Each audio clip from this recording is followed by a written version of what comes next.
tip number 1 is making sure you guys are preparing well for these nursing exams. And what I mean by preparing well is, first of all, making sure you're organizing your time every day. So know when you first start learning the material for this next exam, and then knowing when your next exam is, make sure every day you're studying for a certain amount of time. Every day there's a structured study period that you're going to be using to study. So make that a habit every single day that you're studying. And then also make sure you're incorporating breaks into that. So please, please, please do not study for 3 hours at a time and then you're going nuts and you're not sure if you're retaining information. I guarantee you after 3 hours without a break, you're not going to be retaining information as well. So please make sure you're dividing things up into like smaller periods. So maybe study for an hour and then take a break. Go get some water, talk to family and friends, walk the dog, snack, or just relax. I mean, really, because honestly, that's going to help you refocus when you come back. And it's also going to help you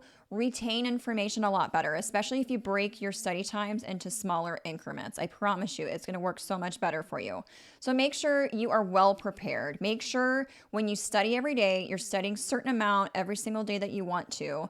And don't get to the last minute when the test comes that you weren't able to review certain material because you didn't have time. So that's the other thing. Organize your time to make sure that at least 2 days prior to the exam, you reviewed all the information, and at that time, you're just skimming through everything and not just doing a chunk by chunk. By that time, you should be able to review over everything. So that is what I mean by preparing well. Making sure you have a study strategy, making sure you're organizing your time wisely, making sure you're taking breaks so that you can retain more information and you can stay focused better.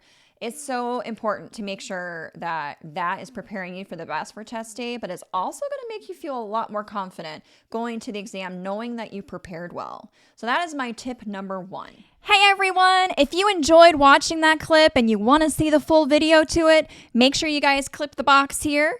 If you enjoy watching these kind of videos and you want to see more videos from the Nurse Kristen YouTube for pre-nursing, nursing student, new grad nurses, make sure you guys hit the subscribe button over here.